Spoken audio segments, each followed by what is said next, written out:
Well, folks, old fucker Carlson rides again. Yeah, I can believe this, but check it out and we'll talk about it on the other side. James Baker, who came from the FBI, has been accused of secretly censoring incriminating internal files before Elon Musk could release them to the public. Baker was fired for that, so that's some of what James Baker was doing at Twitter. But how about Charles Smith of Twitter's Trust and Safety Department? Smith joined Twitter after working at U.S. Cyber Command. Or how about Jeff Tokadjer, formerly a director of Naval Counterintelligence? What was he doing? Or Kevin Michelina, or Doug Hunt, or Mark Jaruzelski, or Douglas Turner, or Karen Walsh, Russell Handor, Vincent Lucera. All of these people once worked for the FBI as well. Their colleague Jeff Carlson came from the CIA. Patrick Conlon once worked at the NSA, and so on. And it wasn't just American intel officers who found a home at Twitter. The company hired foreign spies too. In January, Peter Zatko was fired from his position as Twitter's head of security. Reportedly, Zatko lost his job because he complained about the level of control that foreign intelligence agencies had over virtually all of Twitter's operations. According to Zatko, there were operatives on Twitter's payroll from other governments, including China and India, and they had access to private user data. And those are just the details that we know about. Elon Musk was asked recently how many former FBI agents are currently employed by Twitter, but he wouldn't say. It's all pretty weird. Could it be that while the rest of us imagined that Twitter was a social media site, a place to vent about politics and sports and the Kardashians, could it be that Twitter was actually, maybe primarily, a propaganda tool and intelligence gathering apparatus for a variety of intel agencies? Well, yes, that's possible. And you can see why various governments would want access to the information that Twitter had. Keep in mind that Twitter's direct message DM feature functioned for many years as a kind of private text app for some of the world's most prominent people. So if you wanted to know what high government officials really thought, or if you wanted to know what well-informed sources were telling reporters off the record, you would want to see those messages. Did Twitter executives ever share those DMs, those private messages, with anyone outside the company without a warrant? We strongly suspect that they did. The proof, of course, resides on Twitter's servers, along with a lot else. You know, that's quite a bit of alphabet soup that old Tucker there just spewed out all over every damn thing. The CIA, the FBI, the NSA, the WTF, the BLM, the whatever the fuck other acronyms he could come up with. You know, folks, Twitter is not some fucking gotcha. It's not. It's a social media platform. And I still can't believe they're spewing conspiracy theories like this all over the damn place. You know, folks, there's an old saying, if a service is free, you're the product. It's that simple. You know it, I know it. Twitter sells ads to you. Your phone listens to you. It does. That's why it's kind of weird. You sit there and talk about, oh, I need to get a new car, and then all of a sudden car ads start popping up all over your social media. They tailor ads to you. They have algorithms to take in data, figure out what the hell they can sell you, and try to sell it to you. That's what they do. It's how they make their money. You know it, and I know it. So no, Twitter it's not some nefarious thing about a bunch of intelligence agencies giving a shit about your crazy TikTok dance or, you know, whatever tweet you're putting out about so-and-so's sister-in-law was down at the hoochie bar. It don't matter. I mean, none of that shit matters. But damn, they always need to feel like they're victims. It's always got to be some crazy shit with them. You know, it's like their lives are too boring and they just live to have somebody tell them there's some crazy ass, the NSA cares what you're doing. Yeah, my ass they do. And then it actually gets worse than it look. Watch this little clip right here. It's real short. Now CIA is all over domestic politics, and they clearly took out Joe Kent in Washington State, I think. And a lot of other ways that they are tampering with our democracy. Yeah, old fucker says the CIA got old Kent up in Washington. Yeah. Couple things wrong with that. One, the CIA has, by statute, can't operate within the United States. And two, the CIA doesn't give a fuck about Joe Kent up in Washington. One little ass piddling house seat in the middle of a blue state in a blue election. But oh yeah, it's not that they're fucking losers. No, it's got to be a conspiracy theory. The CIA had to get him. I mean, for fuck's sake, people. For fuck's sake. And these people talking about these former employees of agencies. Let me let you in on some inside baseball about our intelligence operation. One, we don't have 15 intelligence operations organizations doing the exact same thing. We don't. We don't. The NSA is different than the CIA, which is different from the FBI, which is different from Defense Intelligence, which is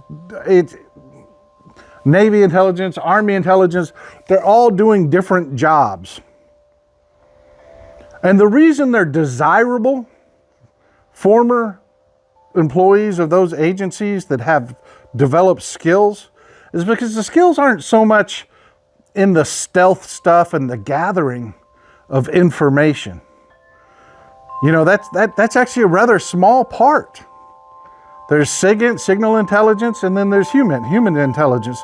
You know, and the stuff you see in the movies about spies and shit like that, that's human intelligence.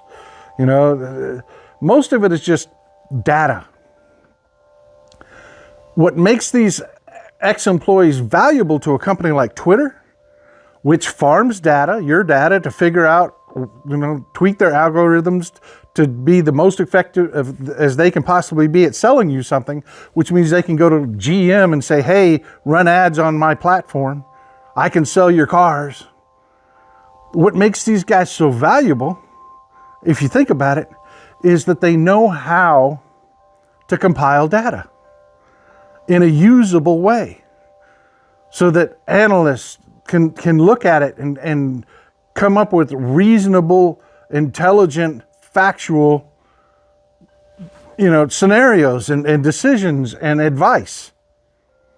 Look at it this way. If you were a woodworker and you just went and bought wood and you just threw it in a pile, and every time you went and bought wood, you just threw it in that same damn pile, you'd never find a damn thing. You'd have it. You'd have gathered it.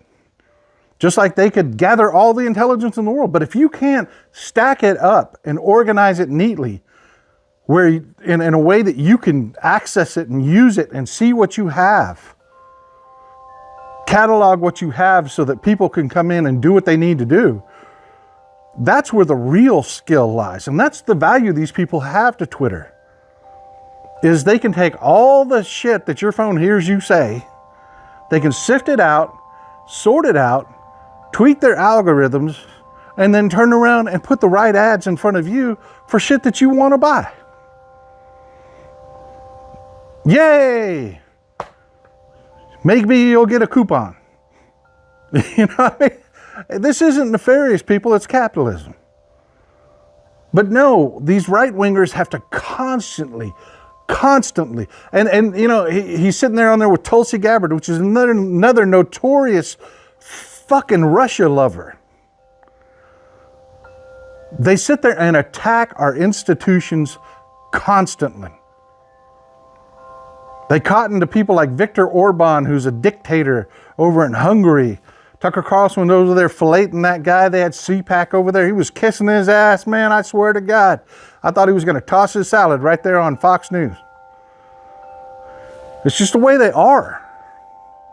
They constantly have to try to undermine our institutions. And you know, you've got old Farty Marge telling you they're not done with this whole insurrection stuff. They're not done with it. So they're attacking our institutions with a purpose. But fucking Twitter? Really? You think the CIA is using fucking Twitter? You know, if the CIA decided to break their mandate They have technology available to them. They don't need fucking Twitter to find out your dirty little secrets. I guarantee you. They just don't care. Because you're just another person living your life, living your best life. You know, the GDP is up. Unemployment's down. Job creation is through the roof. Inflation is down. In November, the consumer price index rose 0.1%.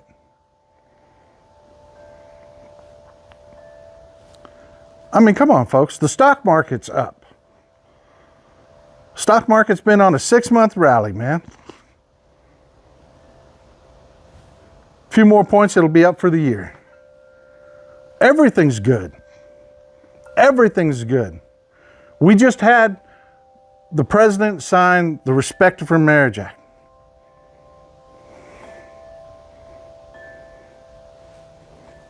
Yeah, I mean, come on.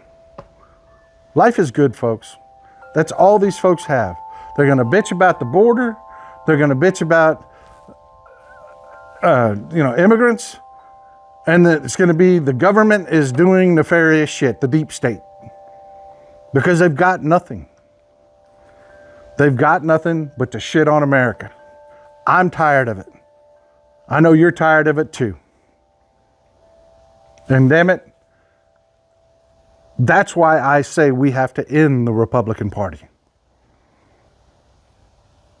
There's no bipartisanship. There's no agenda that we can grab onto.